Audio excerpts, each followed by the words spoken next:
Halo semuanya, selamat malam.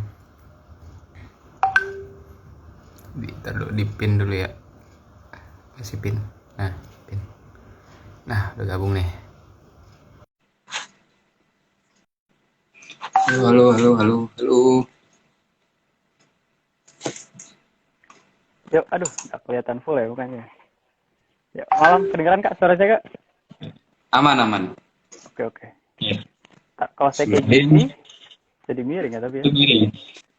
Nah, gini aja lah. Gak Biar apa-apa. hiburan. Oke, kita buka aja ya. Bismillahirrahmanirrahim. Assalamualaikum warahmatullahi wabarakatuh. Selamat malam semuanya. Selamat datang di Astok bersama Osisman Insan Cendikia Serpong. Jadi sebelumnya saya perkenalkan diri dulu, nama saya Pasha Brilian, selaku Marketing Communication dari tim Anak SMA Tangerang. Dan saya akan live streaming bersama. Perkenalkan, nama saya Ahmad Farhan Maika. Saya di sini sebagai mewakili OSIS Maninsan Cendekia Serpong. Saya sendiri kebetulan diamanahi sebagai Ketua Umum OSIS Maninsan Cendekia Serpong untuk tahun 2020-2021. Oke. Jadi kita mulai aja nih Kak ya, dari Yuk, lingkungan sekolah silakan, silakan. nih. Gimana sih lingkungan sekolah di Osman IC Serpong ini? Mungkin dari lingkungannya dulu nih pertama nih. Alamatnya. Lingkungannya ya. Oke. Alamatnya itu persisnya saya khawatir salah nyebut ya. Cuman itu di lingkungan BSD. Terus Hmm. terus di sebelah PMI persis kalau kalian tahu, dan mungkin ada yang tahu juga kalau OSIS kalau Maninsan Cendekia Serpong itu asrama Kak di situ.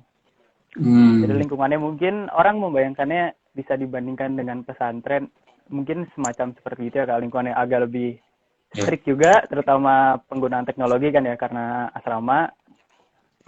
Terus ya di situ lingkungan asrama. Jadi menurut saya di lingkungan seperti itu cukup kondusif begitu ya Kak. Karena di situ kita lebih dalam tanda kutip terjaga, lebih fokus terhadap apa ya yang perlu kita kerjakan, apa yang di hadapan kita. Terus di situ juga di kampus Maninsan Cendekia Serpong juga ada beberapa guru yang memang dinasnya tinggal di situ Kak. Ada rumah dinas di situ. Jadi itu Hmm. membantu banget sih, terutama nih kalau misalkan ada mata pelajaran yang susah, atau biasanya kalau kelas 12 tuh kan ada mepet-mepet UTBK, atau kalau dulu tuh mepet-mepet UN. Nah, itu Ya. biasanya guru-guru yang tinggal di sekitar situ, atau yang enggak juga sih sebenarnya, atau yang tinggal di luar pun, itu kadang ngajar di asrama Kak. Jadi sampai malam, sampai jam 10 biasanya maksimal. Kegiatan di sana tuh maksimal sampai jam 10. Itu guru masih bersedia ngajar, memberikan tutor gitu. Jadi ya yang unik tuh mungkin dari lingkungannya bener-bener kayak di dunia sendiri gitu Kak. Jadi di situ kita udah di provide, disediakan bermacam-macam kebutuhan yang sekiranya kita butuhkan itu buat belajar sebagai pelajar SMA. Oke. Kalau di Man IC Serpong sendiri ini kalau suasana belajarnya itu gimana sih? Apakah cowok dengan ceweknya kelasnya dipisah atau gimana? Oh iya, oke. Jadi gini, kalau misalkan Mbak Insan Cendekia Serpong itu sebenarnya proses belajarnya yang pertama kita moving class Kak, mungkin yang beda dari tes. Hmm? Ini saya nge-lag apa kakak yang nge-lag? Oke. Jadi pertama kalau di Mbak Insan Cendekia Serpong itu moving class Kak. Jadi ada beberapa Iya. kelas tertentu. Nanti kita jadwal, misalnya Senin pagi itu fisika kelas yang di sini, ntar Rabu fisika lagi tapi kelas yang lain gitu. Jadi tiap Oh, jadi kayak di kampus gitu ya, kayak universitas. iya iya kayak Ganti. gitu mungkin ya. Jadi nanti ada satu bel pelajaran. Kalau misalkan emang 1 jam pelajaran tuh belum waktunya kita pindah, ya kita ya tetap di situ. Cuman kalau misalkan udah bel kedua berarti udah 2 jam pelajaran waktunya pindah. Dan di pelajaran kita beres-beres terus siap pindah ke kelas lain. Kalau untuk pertama itu ya mungkin yang unik karena sejauh ini saya belum nemu SMA atau sederajat yang moving kelas juga gitu. Terus Hmm. yang kedua, apakah cowok atau cewek dipisah? Enggak, kegiatan digabung untuk sekolah satu kelas seperti biasa. Jumlahnya Hmm. sama, laki-laki perempuan di tiap kelas tuh. Biasanya Satu kelas 11-11. isinya berapa isinya? 22 atau 21 untuk angkatan saya, untuk yang kelas IPA. Kalau yang IPS tuh agak lebih sedikit. Hmm. Ya, jadi cowok-ceweknya digabung kayak kelas biasa aja. Untuk OSIS pun digabung, ekskul pun digabung. Untuk kegiatan sekolahnya sendiri tuh digabung lah, ikhwan akhwat cowok-cewek. Yang beda hanya ya jelas di asramanya dipisah, gedungnya memang terpisah. Kegiatan itu Kalau di di sana luar itu gimana? IPA-nya ada berapa? IPA atau IPS-nya ada berapa? Berapa kelas? Biasanya tiap angkatan tuh berubah-ubah ya, nggak pasti gitu. Untuk angkatan saya kelas 11 itu ada 5 kelas IPA dan 2 kelas IPS. Untuk pernah ada 6 kelas IPA dan 1 kelas IPS gitu. Jadi biasanya kisaran situ sih, 2 atau 1 kelas IPS dan 5 atau 6 kelas IPA. Kalau fasilitasnya sendiri ada apa aja sih di Manhija Serpong ini? Fasilitasnya sendiri ya? Oke. Berarti kita Iya. runut dari gerbang ya, Kak, dari gerbang nih. Iya. Oke, kalau kalian masuk komplek Manusan Cendekia Serpong itu, yang pertama paling kelihatan itu adalah pos satpam ya, pos satpam. Maju dikit lagi itu ada Kopinma namanya, koperasi. Jadi itu kayak semacam ya tempat kita beli keperluan sih, tidak hanya untuk jajan, tapi kan kita di situ asrama, jadi beli sabun, beli peci gitu, beli seragam di situ biasanya. Terus maju sedikit lagi ada GSG namanya, Gedung Serbaguna. Itu semacam aula besar. Di situ biasanya kita mengadakan acara-acara besar, perlombaan, terus kegiatan olahraga bisa di situ. Di depan GSG itu ada monumen yang ikonik dari Manisan Cendekia Serpong. Itu biasanya orang-orang, mungkin kalian kalau cari Manisan Cendekia Serpong itu di Google, itu biasanya yang pertama kelihatan tuh itu monumen itu.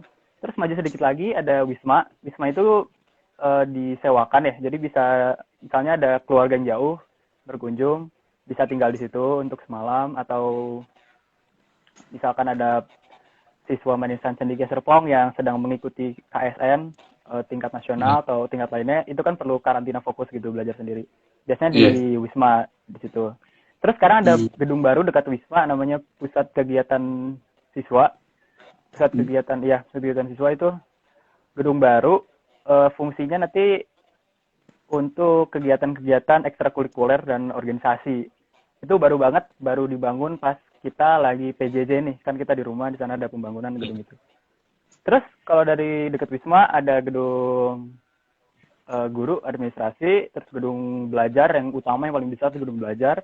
Lalu ada masjid juga, masjidnya cukup besar ya, saya rasa cukup besar.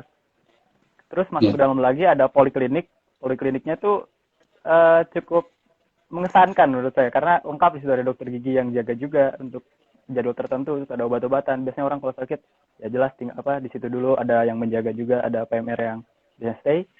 Terus ada asrama, jelas ada asrama. Lalu kalau sekarang tuh ada ada perpustakaan. Perpustakaannya cukup besar, sangat nyaman di sana, ada bukunya banyak banget. Selain itu ada asrama, terus belajar. Terus ada namanya CSA,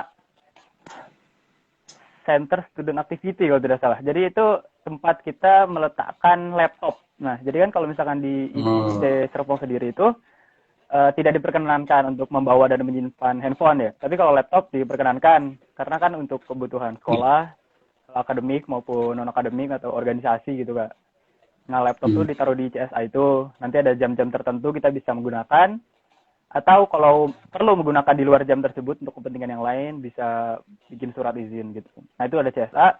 Lalu ada gedung wakil kepala madrasah. Ada gedung wakil kepala madrasah. Habis itu ada satu gedung baru lagi. Artinya itu ditargetkan untuk gedung pusat olimpiade. Ya, gedung pusat olimpiade di situ. Jadi itu gedung baru juga. Jadi ada 2 gedung baru yang utama selama PJJ ini yang dibangun.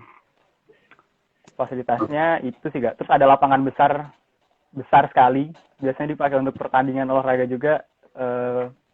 Entah pinjam atau apa istilahnya. Cuman biasanya menggunakan area lapangan tersebut. Lapangan rumput yang lambat rumput hijau gitu modelnya seperti itu. Ada lapangan volley, ada lapangan basket. Lalu ada greenhouse. Lalu ya saya rasa itu cukup Pak. Atau mungkin ada yang Kakak penasaran dari fasilitas yang ada nggak sih gitu di IC? Berarti mungkin fasilitas ini udah masuk keunggulan ya? Atau ada keunggulan lain yang belum disebutin dari Man IC Serpong? Keunggulan apa nih Kak? Misal keunggulan dari akademik atau non-akademik. Atau kita langsung bahas aja ke prestasi sekolah nih. Gimana? Oke, boleh. Prestasi sekolah. Ya. Prestasi sekolah mungkin saya sempat bingung juga mau menyampaikan yang mana. Karena tidak tahu apa yang sebenarnya dicari gitu. Cuman karena beberapa teman saya, lumayan banyak gitu teman saya yang ada list prestasinya, jadi saya putuskan untuk melist yang KSN atau kompetisi sains nasional dan pencapaian tingkat nasional lainnya dari sekolah saya. Kalau untuk yang paling baru itu ini Kak, peringkat 2 UTBK untuk tingkat nasional Manisan Cendekia Serpong tahun 2020. Keren. Lalu tahun 2019 itu peringkat 4 UN tingkat nasional juga. Lalu masih 2019 peringkat 2 peraih medalis terbanyak OSN. Lalu kalau untuk 2020 yang paling baru itu ada peraih medali perunggu KSN Matematika, lalu peraih medali perak dan best teori KSN Astronomi, peraih medali perak KSN Kimia, dan peraih medali perak International Biology Olympiad tahun 2020 yang seharusnya di Jepang, lalu tapi karena kondisi seperti ini akhirnya di online kan. Lalu ada beberapa penghargaan internasional dari 2018 itu berarti 4 tahun terakhir ya.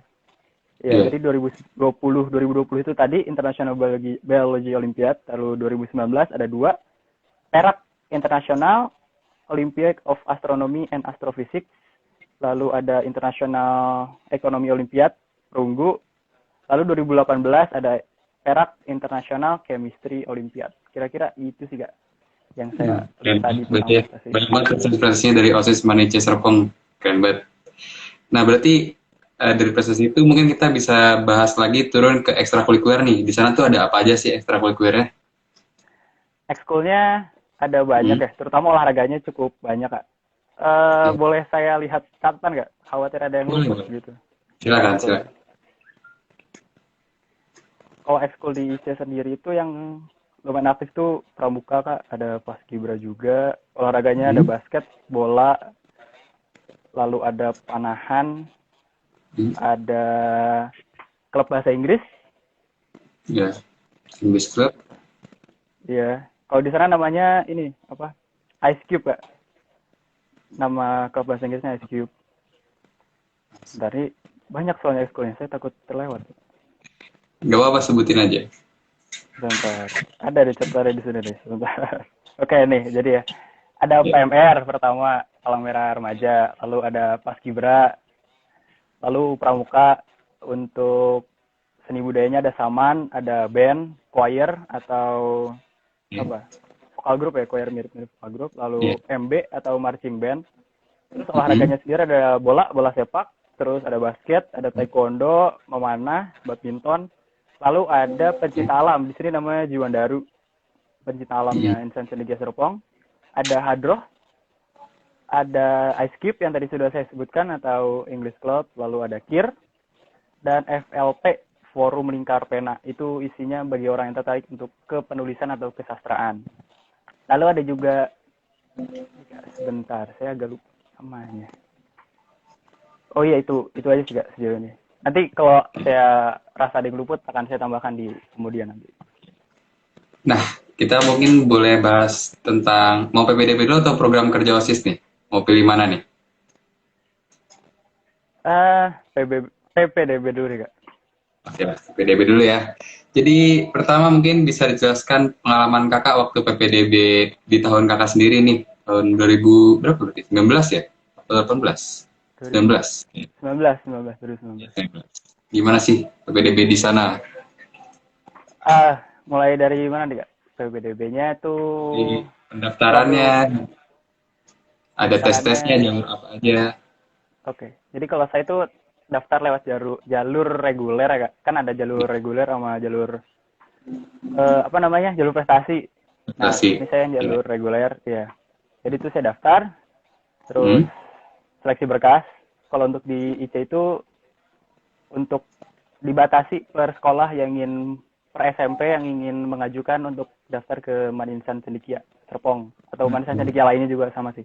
Jadi kalau tidak salah, kalau zaman saya itu ini misalnya ada 10 orang yang ingin daftar, itu dibatasi misalnya ada 20 orang, itu di ranking 20 orang, terus dibatasi 10 teratas yang boleh mendaftar ke IC Serpong. Kalau tahun saya kalau nggak salah seperti itu. Mungkin tahun yang paling baru ini tidak jauh berbeda ya Kak. Daftar jalur terus seleksi berkas, terus lulus jalur berkas, seleksi berkas. Lalu tes. Nah, tesnya ini yang menarik karena waktu saya tes itu saya ingat banget banyak di depan kampus Manisan Cendekia Serpong itu yang jualan ini jualan soal-soal, katanya sih soal bocoran gitu-gitu Kak. Itu banyak. Terus saya kebetulan dapat juga dari kenalan, nggak tahu siapa ya, lupa. Pokoknya dapat katanya nih soal nih masuk IC Serpong gitu. Saya baca, terus saya udah pasrah aja. Soalnya kan susah gitu. Yang saya dapat itu materinya tuh materi ini, materi jauh, bukan materi SMP lagi. Cuma ya udah nyampe sini, terus saya kerjain. Nah, materi yang diteskannya itu IPA, materi IPA, terus ada materi ini juga TPA kalau tidak salah namanya, yang kayak modelan tes IQ gitu Kak. Oh iya. Nah ya, terus ada bahasa Indonesia juga, terus ada bahasa Inggris, matematika, terus ada bahasa Arab juga. Kalau tahun saya gitu. Cuma ada perbedaan di tahun ini. Jadi kalau tahun ini tuh sebelum daftar atau ikut tes, dia milih dulu mau IPA atau IPS. Jadi nanti pas ikut tes, jadi pas dia ikut tes, kalau misalkan saya milih IPA, saya cuma ngerjain IPA aja, kalau IPS ngerjain IPS aja. Jadi begitu keluar yang lulus siapa, itu udah dapet jurusan ya. Ini lulus sebagai masuk jurusan IPA, jurusan IPS. Itu baru di tahun ini sih. Berarti kalau misalnya lewat jalur prestasi itu ikut tes lagi atau enggak? Terus saya tidak, Pak, prestasi. Oke, lanjut ke program kerja OSIS selama pandemi itu ada apa aja sih di sana, Manice Serpong? Iya, jadi ini tantangan juga bagi kita, karena kita sebelumnya benar-benar orientasinya kan asrama. Jadi kalau di IC Serpong itu, untuk keasramaan itu ada tim OSIS sendiri yang menghandle gitu, mengatur lah. Ada mulai dari kedisiplinan, terus lingkungan, terus iman dan takwa, dan PPBN atau pendidikan pendahuluan bela negara. Nah itu jadi kayak mulai yang kayak apa ya, ngecek-ngecekin nih orang ke masjid nggak, nih orang udah bangun belum, terus nih kamar bersih nggak, terus nih orang makannya tepat waktu nggak, terus nih orang tadi sholat nggak gitu. Terus kayak dia yang OSIS yang manggilin kalau udah waktunya apel, yang ngecek-ngecekin seragam gitu-gitu. Jadi emang orientasinya kan asrama banget. Nah begitu online, nah itu tantangan banget sih. Jadi sekarang itu untuk OSIS Maninsan Cendekia Serpong, tiap divisi, total tuh ada 11 divisi, itu punya akun Instagram masing-masing nggak. Jadi itu di situ utamanya di situ, tapi di luar itu juga ada proker yang membuat konten di YouTube-nya OS Cendekia Serpong. Kalau ada yang penasaran, ada di website juga www.oscendekia.com. Lalu ya di Instagram itu jadi membuat konten gitu Kak. Iya. Jadi ya kalau misalkan gimana? Jadi fokus ke media sosial ya selama pandemi ini ya. Iya, harus seperti itu Kak. Tapi bisa juga kayak misalkan ada tuh divisi kedisiplinan. Biasa kan mereka yang bangunin orang ke masjid kan. Nah kalau misalkan di rumah gimana? Jadi di rumah mereka ngelis nih siapa yang besok mau dibangunin, dibatasin berapa orang. Soalnya kan kalau via telepon agak sulit juga Kak. Jadi dibatasin 20 orang di list, nanti besoknya diteleponin satu-satu. Jadi apa sih esensi dari proker yang biasanya kita laksanakan offline, itu kita pindahkan ke online tanpa menghilangkan dari maksud dan tujuan dari prokernya itu gitu Kak. Oke. Mungkin kita bisa ke jumlah alumni yang lolos SNMPTN. Diterimanya di mana aja nih dan ada berapa? Kemarin pengumuman kan. Pertanyaan yang tidak diduga, jadi saya belum saya nggak hafal juga ya sebenarnya. Bentar. SNMPTN ya baru lulus, baru pengumuman ya. Cuman belum ada yang nginfoin lagi ke grup angkatan. Biasanya ada kayak selamat untuk kelas yang lolos. Belum ada informasi. Skip ke pertanyaan saya belum ada ini Kak, info yang ofisial gitu dari pihak sekolah. Jadi saya belum yang tahun sebelumnya. Mungkin tahun sebelumnya. Iya. Ada banyak. Sebentar. Ini agak sebutin aja kalau saya bagus. Salah jawab. Iya. Sebentar.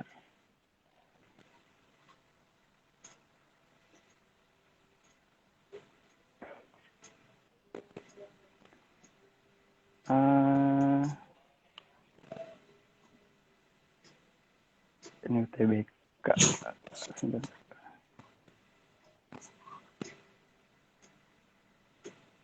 Mungkin bisa di skip dulu Kak, saya sambil nyari-nyari. Saya belum dipersiapkan ini pertanyaannya. Oke.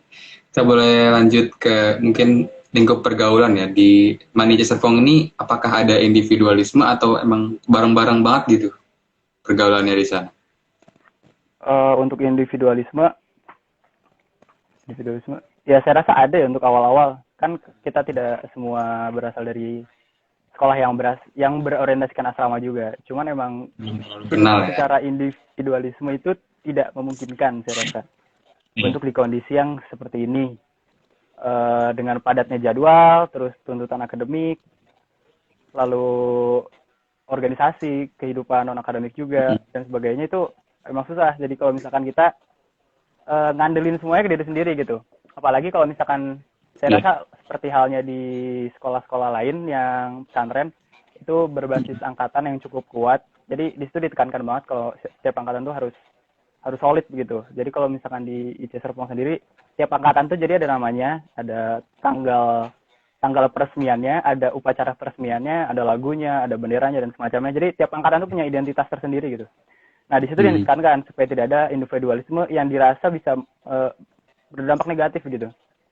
Jadi di situ kalau misalkan udah klop seangkatan kan enak. Jadi ada apa-apa bisa bagi tugas. Misalnya kita kesulitan di mata pelajaran ini, dia bisa tukeran info, terus bisa nitip juga kan, tolong minta catatan ini dong. Aku nanti malam ada kumpul OSIS atau aku nanti malam ada ekskul ini, boleh tolong minta catatannya enggak gitu-gitu. Jadi untuk individualisme jelas ada sih pas awal-awal, namanya juga belum kenal kan. Cuman kalau untuk ke depan-depannya saya rasa sudah tidak ada sih sepengetahuan saya. Udah saling bergantung satu sama lain. Iya, benar. Kalau nilai rata-rata yang aman buat ngambil jalur prestasi di Manitia Serpong kira-kira berapa ya, Kak? Rata-rata yang aman. Kalau jalur prestasi itu ini Kak, syaratnya bukan dari nilai saja. Jadi kalau nilai itu dipakai, tapi hanya untuk lolos seleksi berkas. Tapi kalau misalkan untuk jalur prestasi sendiri, itu menggunakan penghargaan kompetisi yang minimal tingkat nasional, setahu saya. Itu KSN, kompetisi sains nasional, atau KSM, kompetisi sains madrasah, atau bisa di bidang KIR atau yang lainnya gitu. Jadi bukan dari nilai kalau misalkan untuk prestasi, jalur prestasi. Berarti benar-benar ketat banget ya seleksi masuk buat Manitia Serpong ini. Iya, saya rasa bisa dibilang begitu. Ini buat motivasi kalian juga nih, biar anak kelas 8, kelas 7, kelas 9, pokoknya berprestasi dari awal kalau mau masuk Manitia Serpong. Boleh tuh. Minimal tingkat nasional, guys. Oh ya Kak, Oke. SNM udah ada daftarnya, saya udah dapet. Mau dibacakan mungkin? Boleh. Tahun ini jadi untuk pendaftar tahun ini SNMPTN, berarti kakak kelas saya yang kelas 12 itu ada 51 siswa. Alhamdulillah yang lolos ada 23 atau 45% dari pendaftar SNMPTN. Terus ada 23. Perlu saya bacakan semua nih Kak? Atau gimana Kak? Boleh. Buat motivasi teman-teman juga. Namanya perlu disebut juga nggak? Apa ini aja? Bebas. Kalau misalnya privasi, boleh jurusannya aja. Dan saya belum izin juga sih. Ya baik. Iya, belum izin sih. Untuk diterimanya di pertama itu Teknik Industri Universitas Brawijaya, habis itu ada Sekolah Farmasi Institut Teknologi Bandung, Fakultas Teknik Mesin dan Dirgantara Institut Teknologi Bandung, Kedokteran Universitas 11 Maret, habis itu ada STI Institut Teknologi Bandung, Program Peminatan Teknik Fisika Institut Teknologi Bandung, Sekolah Farmasi Institut Teknologi Bandung, Akuntansi Universitas Airlangga, Sekolah Ilmu dan Teknologi Hayati, Program Sains Institut Teknologi Bandung, Fakultas Teknik Sipil dan Lingkungan Institut Teknologi Bandung, Sekolah Ilmu dan Teknologi Hayati Program Sains ITB, saya singkat aja, Sekolah Farmasi ITB, Psikologi Universitas Pajajaran, Kedokteran Universitas Brawijaya, Ilmu Komunikasi UGM, Bisnis Digital Universitas Pajajaran, Arsitektur Perencanaan dan Pengembangan Kebijakan ITB, Teknik Elektro Institut Teknologi 10 November, Pendidikan Dokter Universitas Indonesia, Statistika Institut Teknologi 10 November, kedokteran UGM, akuntansi Universitas Pajajaran, dan stay ITB. Wis, keren banget. ITB banyak banget. Keren. Ya, Nah, itu saya nggak tahu kenapa, cuman dari dulu kakak kelas dan termasuk angkatan saya sih sebenarnya banyak yang orientasinya tertarik ke teknik ITB. Bos. kalau kakak sendiri ngincer mana nih SNM kira-kira? ITB juga? Saya jujur saya belum tahu sampai sekarang. Cuman tertarik ke kedokteran, tapi tertarik Oh, ke ya masih belum menentukan fix banget sih Kak. oke. Ya semoga yang terbaik Nah, aja kalau Kak menurut doanya Kak. kakak sendiri nih, amin, semoga lolos di pilihan SNMPTN yang pertama. Oke, kalau menurut kakak sendiri nih, gimana sih pandangan tentang OSIS SMA yang ideal itu? Mungkin dari Nah, sikapnya atau cara bekerjanya gimana? OSIS SMA Kak. Ya, yang ideal tuh gimana? Buat teman-teman yang mau jadi OSIS di SMA mungkin. Oke, jadi kalau saya dulu kebetulan SMP itu ikut OSIS juga, dan itu pembina OSIS saya ketika di SMP itu selalu menyebutkan kalau nanti kalian tuh kalau di SMP OSIS sama pembina itu masih 50-50%. Kalau di SMA nanti baru kalian bisa lebih luang, 75%, 25%. Dan saya rasa itu ada benarnya. Ketika di SMA ini kita emang dituntut lebih mandiri dan tanpa melupakan pertanggungjawaban terhadap apa yang kita lakukan begitu. Jadi saya rasa hal yang unik dan begitu drastis terlihat dari OSIS SMA dibandingkan OSIS SMP adalah betapa ada semangat untuk menjalin hubungan organisasi dengan orang lain gitu. Jadi karena begitu saya masuk SMA ini, OSIS SMA begitu banyak organisasi di luar sekolah, di luar OSIS yang bisa saya jalani, yang bisa saya ikuti gitu. Di situ yang banyak, dan saya kagumnya di situ. Banyak teman-teman yang hebat-hebat, jauh lebih hebat dari saya. Beberapa teman saya ketahui itu memulai organisasi sendiri. Jadi kalau OSIS SMA apa yang ideal, ini pendapat pribadi saya ya. Jadi mohon maaf apabila memang ada yang tidak setuju, karena saya pun masih banyak hal yang perlu dikoreksi. Tiap-tiap individu itu memahami tanggung jawab dan konsekuen dari amanah yang sudah dipegangnya begitu. Jadi tidak semua gini. Jadi semua peran itu penting, semua orang itu unik, dan semua orang itu memiliki karakteristik yang berbeda-beda. Hanya karena saya menjadi ketua OSIS bukan berarti saya lebih baik dari teman-teman OSIS saya yang lain. Karena ketika posisinya ditukar, mungkin saya pun tidak bisa menjalani peran yang dipegang teman saya ini yang lain yang tidak menjadi ketua OSIS gitu. Jadi yang perlu saya tekankan adalah bahwa setiap orang itu memiliki peran yang sama pentingnya dengan konsekuensi yang sama pentingnya pula. Ya itu sih, kalian harus menyadari itu. Lalu yang kedua adalah jangan membatasi diri sendiri. Coba banyak hal, coba banyak lingkup di sekolah. Kalau di sekolah udah habis, sudah dicoba semua, bisa coba di luar. Lalu yang tiga dari OSIS SMA yang ideal itu adalah sudah apa ya, kalau saya lihat-lihat dari kakak kelas saya itu banyak yang memiliki ini inisiatif. Kata yang saya cari itu adalah inisiatif yang benar-benar inisiatif yang konsekuen gitu, bukan cuman kayak wah kayaknya enak ya kalau gini, wah kayaknya enak kayak gini, tapi benar-benar dieksekusi, benar-benar jalanin, dan benar-benar dia bisa mempertanggungjawabkan apa hasilnya gitu. Saya rasa itu sih Kak, kalau misalkan OSIS SMA yang menurut pandangan saya ideal gitu. Nah, kalau untuk seleksi masuk OSIS sendiri ini gimana sih di MAN IC Serpong ini? Seleksi masuk Mungkin OSISnya Kak. Iya. Kriterianya apa aja? Jadi kalau untuk gini, jadi kalau misalkan di MAN Insan Cendekia Serpong itu, ya, ketua OSIS, ketua MPS, dan ketua angkatan, ketua sonik linguistik namanya event besar, dan ketua iCare event besar lainnya, itu diambil dari kelas 11 dan calonnya ditentukan dari awal kenaikan kelas 11. Untuk OSIS sendiri, ketika itu saya awal kelas 11 dicalonkan dengan salah seorang teman saya. Lalu kita di situ diberi pokoknya kampanye, terus pemilihan gitu kan ya. Nah, selama kampanye itu masing-masing ketua OSIS diwajibkan untuk mengajukan proposal yang isinya tuh ada daftar nama untuk tim pengurus inti dan koor, vice koor gitu. Koor, vice koor itu penanggung jawab dari divisi-divisi yang ada. Nah, jadi begitu saya dilantik itu, untuk sekretaris, bendara, kepala bidang 1, kepala bidang 2, dan kepala bidang 3 itu udah ada. Terus core vice core untuk setiap divisi itu udah ada. Jadi dan itu kelas 11 semua ya. Jadi itu udah ada. Jadi itu udah nggak perlu ada seleksi kayak wawancara gitu. Itu saya pribadi atau mungkin beberapa teman yang saya minta nasihat pribadi, langsung saya tunjuk, langsung saya masukkan ke proposal itu. Nah, habis itu baru deh mulai ada seleksi untuk pemilihan anggota dan pemilihan sekretaris 2, bendahara 2. Nah, seleksinya ngapain sih? Kalau misalkan di masa periode saya kan online, itu tantangan juga, agak unik juga karena kita benar-benar belum ada kontak langsung gitu, belum ada intensitas langsung. Nah, di situ kita pertama meminta mereka yang ingin mendaftar untuk OSIS, tuliskan kalian mau daftar di mana. Terus buat video yang menjelaskan kalian tuh kenapa sih mau ikut OSIS, kalian tuh kenapa sih mau ikut OSIS. Nanti misalnya kalian daftar di divisi A, divisi B, divisi C. Nanti core divisinya kan udah saya pilih tuh, core 5 core divisinya. Nanti core 5 core-nya narik orang-orang yang mau masuk itu, yang mereka ngomong masuk. Terus habis itu sisanya saya serahkan ke core 5 core. Jadi untuk saya sendiri dan badan pengurus harian hanya menentukan tahap awal atau rancangannya, nanti size-nya gini, rundown-nya.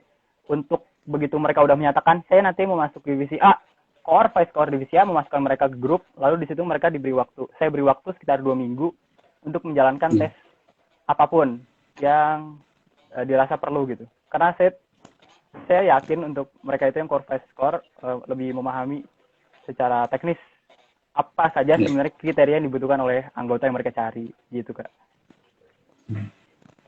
Oke, jadi kira-kira gitu ya buat seleksi masuk OSIS-nya, dipilih dari OSIS langsung.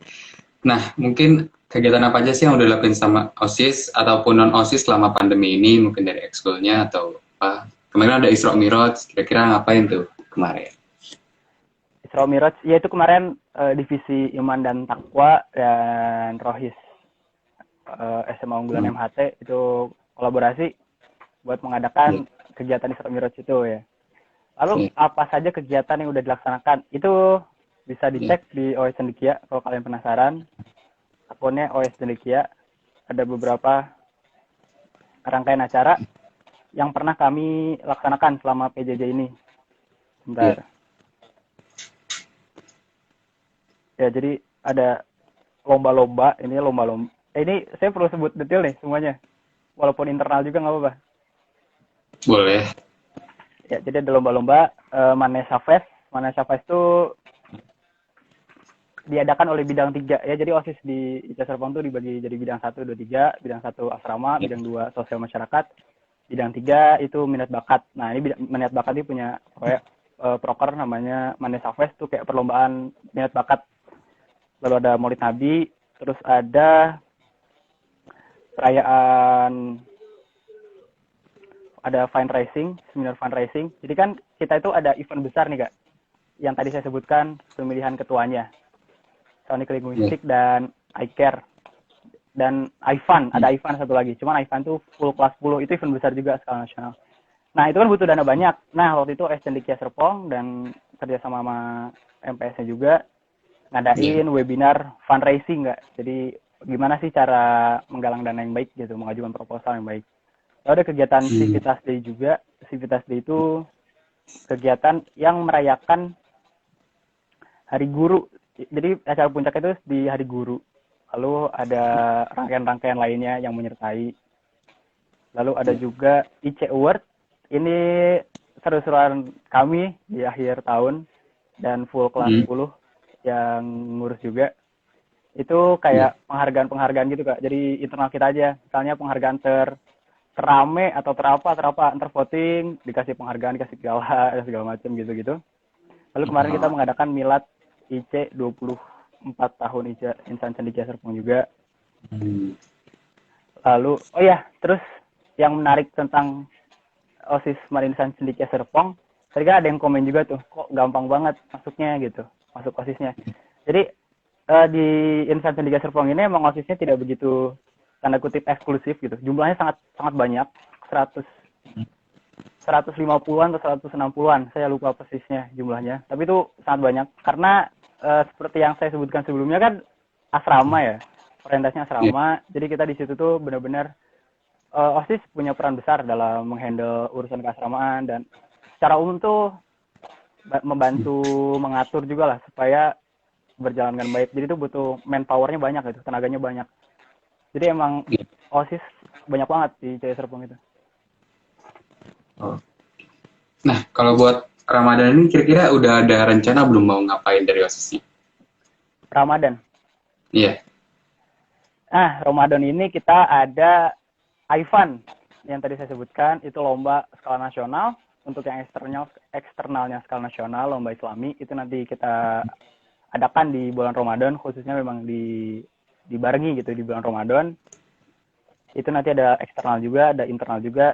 Kalian kalau mau cek bisa cek juga di OS Cendekia di akunnya. Itu ada akun Instagram IFAN. Di situ bakal diupdate banyak hal. Terus kalau acara yang sedang kita siapkan tuh IFAN, iCare, dan Sonic Linguistic. Jadi Sonic Linguistic itu perlombaan, acara perlombaan besar skala nasional juga. iCare itu acara bakti sosial besar. Lalu nanti kami ada juga talk show amal, Kak. Mungkin bisa dicek sekali lagi di OS Cendekia, itu bisa dicek juga talk show amal atau bisa di OS Cendekia. Itu nanti tanggal 10 April bakal ada, jadi kita acara talk show, lalu ada biaya pendaftarannya, seluruh keuntungannya dialihkan ke iCare, di mana di situ biayanya akan dijadikan bakti sosial. Jadi kalian bisa cek di sana. Oke, mungkin karena udah jam 7:40, kita langsung ke sesi tanya jawab. Tadi udah ada yang nanya di question box. Apakah ada lulusan dari Mandika Serpong yang masuk ke universitas luar negeri, Kak? Di luar negeri. Ada, alhamdulillah, dan cukup banyak jumlahnya. Untuk angkatan yang di atas saya persis, kelas 12, tadi kan saya sebutkan yang ini ya, SNMPTN. Ada juga yang ke Jepang, ke Ritsumeikan University. Lalu ke Tokyo International University, Jepang. Biasanya kalau IC Serpong sendiri diarahkannya ke Jepang, Kak, untuk luar negeri. Cukup banyak. Tiap angkatan tuh banyak, angkatan sebelumnya juga lumayan banyak ke Jepang.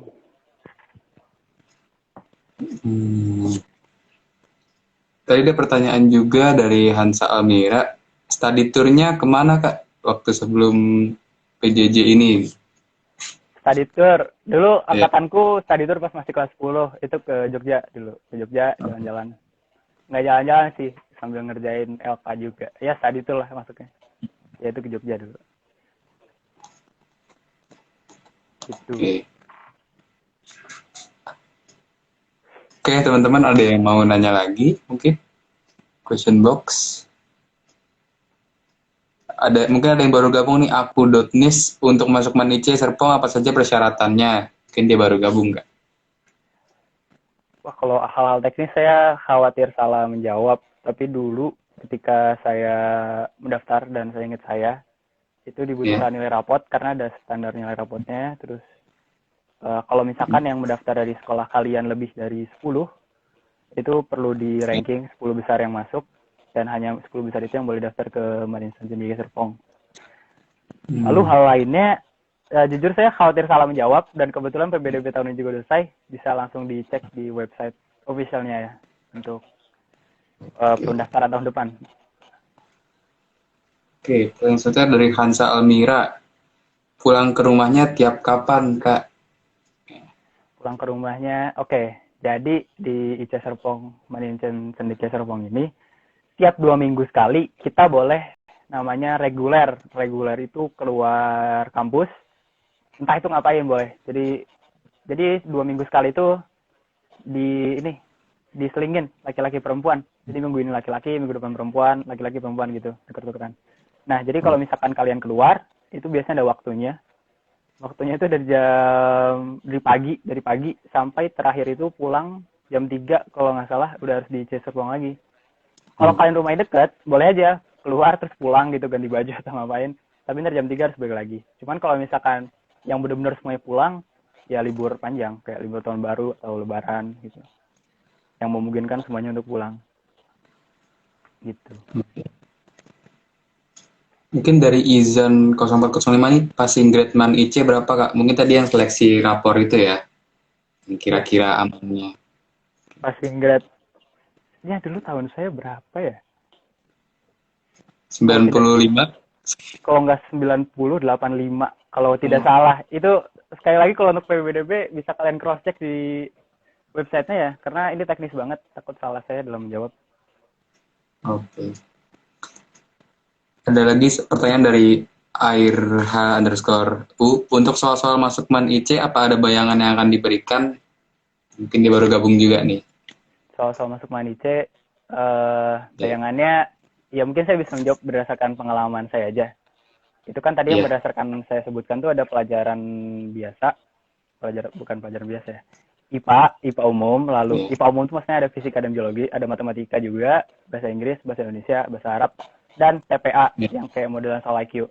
Nah, untuk yang Iya. mata pelajaran, itu soalnya nggak begitu jauh dari materi SMP. Jadi ya, kalian kan dulu kelas SMP, kelas 9 pasti sering TO, sering TO kan, walaupun internal sekolah yang ngadain atau ikut lomba di luar.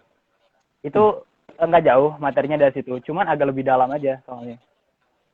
Jadi itu sih, bagi kalian yang mungkin penasaran atau ingin masukin Manisan Cendika Serpong, bisa latihan di situ sekitaran materi SMP, tapi benar-benar dipelajari dengan serius gitu. Oke.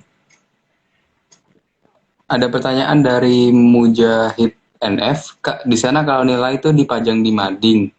Iya, kalau nilai dipajang di mading. Jadi kalau offline itu semuanya nilai dipajang di mading, di lorong-lorong. Jadi kalian biasanya kalau sore-sore, misalnya kemarin nih UH, terus katanya besok udah keluar nih UH fisika nih. Itu kalian datang ke dekat ruang fisika, jadi di temboknya itu ditempel nilainya. Jadi ya udah biasalah Oh, nilai jelek diliatin orang-orang gitu. Cuman ya namanya belajar ya. jadi buat motivasi juga supaya kita kejar-kejaran biar nilainya bagus ya. Iya, jadi ini juga sih, tahu kan yang nilainya bagus siapa gitu. Jadi kalau mau belajar, oh bisa nanya dia gitu. Iya. Gitu sih. Ada lagi pertanyaan dari HP Ran_. Cara kakak ambil keputusan di organisasi gimana? Cara saya ngambil keputusan di organisasi, wah agak sulit nih. Mengambil keputusan yang jelas tidak sendiri, karena sudut pandang saya terbatas, dan kemampuan saya juga terbatas. Jadi ngajak rembuk orang yang emang saya rasa orang itu memiliki kompetensi yang relevan terhadap permasalahan yang saya hadapi. Tetapi pada akhirnya keputusan kan tetap di tangan saya. Jadi ya bismillah aja udah. Bismillah, coba laksanakan. Kan kita udah dengar pendapat orang, udah mikir juga gimana baiknya. Pasti kalau sampai butuh seperti itu kan pasti keputusan yang sulit. Pasti di kedua sisi itu pasti ada sisi buruknya gitu, sisi yang ingin kita hindari. Nah, coba cari sisi yang kalian hindarnya itu yang dapatnya sedikit mungkin gitu. Atau kalau enggak, ya prioritasin. Kalian tuh memilih keputusan itu targetnya apa gitu. Jadi sesuaikan juga. Prioritas sih. Itu sih yang menurut saya utama, prioritas dan dengerin omongan orang lain. Dengerin saran dari orang lain. Oke, ada pertanyaan lagi. Kak, dari Mas Kuryazid, Kak Malika pernah remedial nggak Kak? Pernah dong. Pernah. Jadi kalau di Ceserpong itu katanya sih nggak ada yang nggak pernah remed. Jadi pernah. Kemarin tuh saya matematika remedial. Cuman ya udahlah, jalanin aja. Namanya juga proses belajar. Gitu ya. Terus ini Kak, saya menambahin. Jadi kalau tadi kan ada yang nanya, kalau Madinsan Cendika Serpong banyak nggak sih yang keluar negeri? Itu lumayan banyak. Selain di Jepang juga ada yang di Oxford. Ke kakak kelas saya yang di Oxford juga. Ada yang di Jerman juga. Ya, jadi emang, ayo kalian yang mau keluar negeri, masuk Madinsan Cendika Serpong. Akan diberikan bimbingan dan materi yang mantap. Langsung ada pertanyaan, Man Ice yang terima murid pindahan nggak Kak? Terima ya. Saya belum pernah lihat soalnya. Jadi kalau di Madinsan Cendika Serpong itu kan angkatan masuk tuh 140. Tetapi di sering perjalanan itu biasanya ada permasalahan-permasalahan yang mengharuskan dia untuk undur diri gitu dari Madinsan Cendika Serpong. Nah itu kan kursi kosong tuh. Nah saya belum pernah lihat ada yang ngegantiin itu. Jadi kalau saya sih belum pernah lihat. Cuman mungkin bisa ditanyakan ke ini ya, ke gurunya langsung. Oke. Mungkin ada pertanyaan terakhir ya. Untuk dari atau The Kitchen, untuk pelanggaran tata tertib mungkin ya, hukumannya biasanya apa aja, mungkin dari yang terendah sampai yang terberat gitu. Pelanggaran tata tertib ya. Iya, jadi di situ ada beberapa tingkatan pelanggaran. Tingkat 1 sampai tingkat 5 kalau nggak salah. Kalau tingkat 1 ya mungkin ditegur, tingkat 5 itu di drop out biasanya. Gitu. Coba mungkin ada, ya gitu sih Kak, tingkatannya. Jadi mungkin dari seragam, kalau seragam mungkin ditegur gitu. Ya kalau di Iya. IC itu ini seragam lumayan strict Kak, jadi ya info aja sih. Itu menurut saya lumayan menarik. Karena saya dulu di SMP seragam orang-orang kayak sembarangan gitu, pakai jaket, pakai apa. Kalau di IC Serpong tuh, jadi kan seragam Iya. Senin. Jadi emang benar-benar harus kayak gini kalau hari Senin bajunya. Berarti emang benar-benar rapi banget ya kalau sekolah. Nah, Oke, mungkin kita tutup aja ya. Tapi ada pertanyaan lagi sih.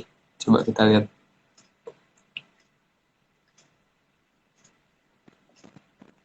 Untuk lomba-lomba. Oke, ada pertanyaan. Mungkin ini penting nih ya. Untuk lomba-lomba non-akademik, event-event nasional apa saja yang dimasukkan ke jalur prestasi yang bisa dimasukkan non-akademiknya? Kira-kira. non akademiknya ya. Yang ini, Iya. kalau sepengetahuan saya, yang diadakan oleh dinas gitu, yang standarisasinya jelas. Iya. Jadi emang bisa dipertanggungjawabkan. Terus tadi mungkin ada yang menyinggung tentang biaya ini, biaya sekolah. Nah, untuk Iya. di Madin Cendekia Serpong ini, biaya sekolahnya 100% gratis, ditanggung pemerintah. Beasiswa Hmm. mungkin ya istilahnya. Jadi untuk kita siswa itu membayarnya untuk biaya operasional, biaya hidup lah gitu istilahnya. Kan di sana kan makan, pakai air ya gitu-gitu. Dan itu pun Iya. tidak mematok paksa gitu, bisa disesuaikan dengan kondisi. Jadi mungkin kalian ada yang pernah dengar ya kayak, wah mau masuk Madinah Cendekia cuma kok mahal. Enggak, itu sebenarnya mungkin ketukar atau gimana. Tapi Madinah Cendekia Serpong tuh sebenarnya gratis untuk sekolah di sini. Jadi ayo, jangan takut terhalangi hal-hal teknis seperti itu. Langsung coba aja. Oke.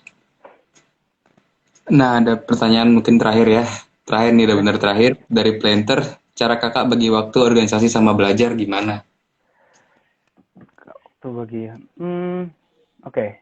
Jadi mungkin saya jawab versi kelas 10 sama versi kelas 11 ya. Karena kelas 10 itu kan saya offline, masih di Iya. asrama.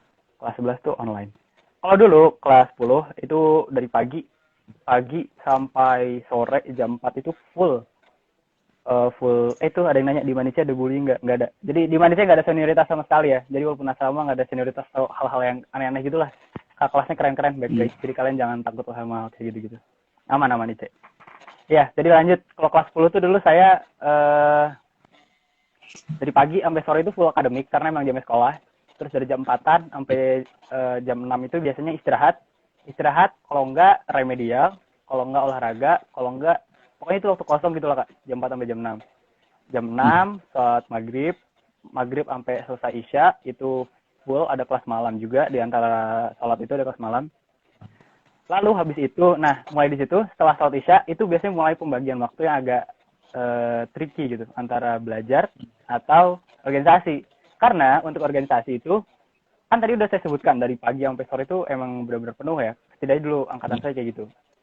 Jadi organisasi itu biasanya rapat dari jam 8 sampai jam 10. Dan itu nggak Iya. organisasi OSIS doang. Pramuka, Paskibra, yang lain-lain. Pokoknya mau rapat-rapat tuh bisa jam 8 malam sampai 10 malam. Nah, terus belajarnya gimana? Belajarnya ya setelah jam 10 malam itu. Jadi kadang sampai jam 1, jam 12, atau jam 2 gitu. Itu kalau offline, kalau dulu. Nah, kalau online gimana? Kalau online antara organisasi dan belajar gimana? Agak lebih mudah atau sulit ya? Karena kalau misalkan online ini kan bisa disambi gitu. Iya. Untuk di ICA Serpong sendiri ada kebijakan kalau tiap mata pelajaran nggak boleh tiap pertemuan tuh Zoom. Jadi harus ada ininya lah, ada jeda istirahatnya gitu. Oke, betul. Nah, jadi kalau Iya. misalkan kayak gitu kan biasanya tugas atau belajar atau apa. Nah, itu kan nggak full ngambil waktu ya.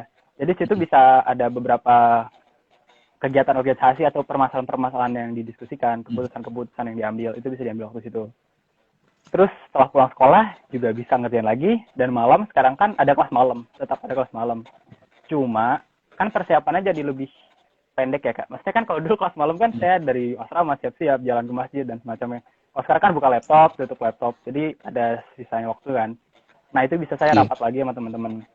Dan selanjutnya juga, kalau misalkan offline itu, rapat itu kan dari jam 8 sampai jam 10 tuh, terbatas. Karena jam 10 semua orang udah harus masuk asrama. Jadi ikhwan akhwat masuk asrama jam 10. Kalau di online, itu saya rapat bisa jam 10, lebih-lebih dikit lah. Soalnya kan ya online. Nah, itu kesempatan yang bisa diambil juga di situ. Gitu sih. Terus saya ada pertanyaan mandiri nih dari saya sendiri. Untuk di Maniche Serpong ada target hafalan Qurannya nggak sih di sana? Target hafalan Quran itu ada targetnya. Jadi kita ada kelas ininya sendiri. Kelas istilahnya kelas nggak kelas malam sih, ada yang pagi, ada yang malam saya dapetnya. Jadi kelas mengaji, kayak kelas mengaji. Di situ bisa tahsin, bisa tahfiz untuk yang Qurannya. Kalau misalkan tahsin itu ya belajar dulu, kalau tahfiz setoran. Ditargetkan itu kalau tidak salah 2 juz untuk satu tahun pelajaran, berarti 1 tahun ya, 2 semester, itu 2 juz. Cuma tidak membatasi, kalau misalkan tidak dapat 2 juz, bukan berarti nggak lulus atau apa gitu. Itu target aja gitu, target yang nggak bersifat mengikat, mungkin bisa dikatakan seperti itu. Tapi dengan adanya hal tersebut tidak menutup kemungkinan. Jadi teman saya itu banyak yang hafalan Qurannya luar biasa, 20 juz ke atas, ada yang sudah 30 juz. Jadi emang variatif ya. Mungkin karena IC Serpong juga kan tidak semuanya full SMP atau sederajatnya yang madrasah orientasinya. Jadi banyak yang umum juga. Jadi emang variatif sih. Mungkin karena itu nggak tahu sih. Cuman pokoknya gitu. Jadi 2 juz target, namun tidak bersifat mengikat atau memaksa. Oke, mungkin karena udah tinggal 10 menit terakhir, kita masuk ke sesi tips untuk calon didik yang akan mendaftar di tahun depan. Mungkin untuk kelas 8-nya nih yang lagi nyimak. Tipsnya apa ya? Pertama, niatnya yang baik. Dulu kalau jadi sambil tips sambil cerita pengalaman saya dulu ya. Jadi saya dulu itu masuk Madinsan Sandika Serpong awalnya karena nyari sekolah yang berasrama. Kenapa nyari sekolah yang berasrama? Karena dulu saya mikirnya kalau orang masuk sekolah asrama hidupnya lebih teratur. Saya nggak tahu sih itu terjadi beneran apa enggak di diri saya sekarang, tapi dulu niatnya seperti itu. Supaya hidupnya lebih teratur. Nah, habis itu dapat Madinsan Sandika Serpong, saya penasaran dan emang lulusannya juga menjamin lah begitu. Lulusannya alhamdulillah masuk PTN selama 24 tahun berdiri itu yang masuk PTN 80% lebih untuk kelasnya ini. Jadi saya, wah boleh nih masuk Madinsan Sandika Serpong. Terus persiapannya apa? Saya nggak ada persiapan khusus untuk masuk Madinsan Sandika Serpong, tapi saya mempersiapkan untuk masuk ke kemana aja gitu. Jadi saya dulu daftar itu nggak ke Madinsan Sandika Serpong doang, jujur. Ada beberapa sekolah juga. Jadi saya belajar sekalian. Nah, gimana tips yang enak? Kalian jangan mepet belajarnya. Jangan kayak, wah hamin seminggu nih, mau masuk Madise, wah belajar full gitu. Kalau saya dulu nggak gitu sih. Nggak tahu sih itu bakal berhasil apa enggak, tapi saya rasa kok kayak gitu, nanti pas hari hanya justru kalian kecapean. Nah, kalau dulu saya, jadi belajarnya itu diseriusin tiap ada tes-tes di sekolah. Jadi misalnya ada UHA, itu belajarnya bener-bener gitu, bukan sekedar ngejar nilai, ngejar paham juga. Soalnya kan, wah nanti SMA perlu tes nih, perlu belajar nih. Jadi sekalian dari sekarang aja gitu. Terus kan kalian pasti di SMP kelas 9 dulu sih, saya sering banget TO-TO, entah itu sekolah yang ngadain, entah itu dinas yang ngadain. Itu kalian pelajarnya ketika TO itu belajar bener-bener gitu. Jadi ketika mau masuk tes sekolah Madinsan Sandika Serpong, nggak perlu ini lagi, nggak perlu capek-capek lagi. Jadi kalian udah paham. Karena toh materinya nggak begitu jauh dari materi SMP, cuman emang lebih dalam lah. Makanya kalian harus belajar serius dari awal-awal. Tapi nggak terlambat kok kalau misalkan kalian akhir-akhir juga. Yang penting serius lah. Pertama niat, terus kedua belajar serius dan nggak mepet. Yang ketiga, saya rasa ya minta doa restu orang tua sih. Saya nanya ke beberapa teman-teman juga, emang banyak banget yang nggak nyangka kalau mereka bakal diterima di Madinsan Sandika Serpong. Emang itu saya rasa penting banget. Minta doa restu orang tua, niatkan emang kalian mau masuk sini buat belajar untuk ibadah, belajar dalam rangka ibadah, dan juga serius dalam belajar. Karena kalian di IC, kalau alhamdulillah masuk, bakal lumayan capek. Jadi kalian harus luruskan niat dari awal. Kalau di IC itu emang niat untuk belajar untuk ibadah, prestasi untuk dakwah. Ya, itu jargon IC Serpong. Oke, jadi mungkin sesi terakhir ada motivasi buat calon peserta didik atau motivasi buat teman-teman yang lagi menjalani PJJ ini selama pandemi, atau buat kakak juga yang belum keterima SNM gitu. Ada motivasi sedikit. Untuk adik-adik yang mau masuk, adik-adik, maksudnya untuk teman-teman yang masuk Madinsan Sandika Serpong ya tadi niatkan luruskan niat gitu. Terus belajarnya jangan mepet, terus serius minta doa restu orang tua, kalian mau masuk ke sini untuk belajar gitu. Terus untuk teman-teman yang PJJ, saya nggak yakin saya layak untuk memberikan saran ya, karena saya pun masih mencari keseimbangan gitu. Cari keseimbangan antara belajar yang benar, istirahat yang benar, organisasi yang benar gitu. Cuman kalau saya lihat teman-teman saya ini berhasil nih, teman-teman yang ya aktif di organisasi, ya nilai-nilai bagus, itu jangan nunda-nunda tugas sih. Jangan nunda-nunda tugas. Kalau dapat langsung dikerjain. Terus mumpung PJJ nih, sumber ininya kan banyak, sumber informasinya banyak, nanya teman gampang. Itu manfaatin sebaik-baiknya. Terus jangan bablas istirahatnya. Ini untuk nasihat diri saya sendiri juga. Terus organisasinya juga baik-baik atur waktu lah. Efektifkan waktu. Karena kadang kalau di rumah suka kadang scroll HP udah sejam aja. Itu sayang banget waktunya. Terus kakak-kakak yang gagal SNMPTN, khususnya kakak-kakak Regarda, saya yakin untuk kakak-kakak itu masih ada kesempatan lainnya di UTBK. Saya yakin pasti akan sukses. Khususnya sekali lagi untuk kakak-kakak Regarda, saya pribadi tahu sebetapa hebatnya kakak-kakak kelas saya ini. Pasti bisa berhasil di UTBK di kesempatan selanjutnya. Amin. Oke, jadi mungkin gitu aja live streaming bersama Osman Ceserpong. Saya ucapkan dari tim mengucapkan banyak-banyak terima kasih buat Kak Farhan Malika, selaku ketua OSIS dari Manchester Pong. Semoga kita bisa ketemu di lain waktu dan semangat buat kita semua dalam belajar jarak jauh. Oke. Mungkin ada kata sebelum berakhir, ada penutup dari Kak Farhan Malika. Oh ya, terima kasih untuk ini akun anak SMA Tangerang yang udah memberikan saya kesempatan berbagi, bercerita tentang sekolah kebanggaan saya, OSIS kebanggaan saya, menceritakan dan menjawab pertanyaan-pertanyaan. Saya harap jawaban saya memenuhi rasa keingintahuan. Apabila masih penasaran tentang PBDB, sekali lagi saya arahkan untuk langsung ke website officialnya. Terus untuk yang masih penasaran tentang IC bisa cek official PCS, dan yang penasaran tentang OSIS, ya di kalian bisa cek OS Cendekia huruf kecil semua digabung. Oke, itu aja sih. Terima kasih Kak sekali lagi untuk waktunya. Semoga apa yang saya bagi dari tadi bisa membantu untuk yang menonton. Oke. Jadi buat kalian yang ketinggalan live streaming ini bisa tonton di YouTube kami, Anak SMA Tangerang, dan terima kasih buat yang udah join. Terima kasih juga buat Kak Malika selaku perwakilan Manici Serpong. Saya ucapkan banyak-banyak terima kasih. Assalamualaikum warahmatullahi wabarakatuh. Selamat malam. Waalaikumsalam warahmatullahi wabarakatuh. Malam juga.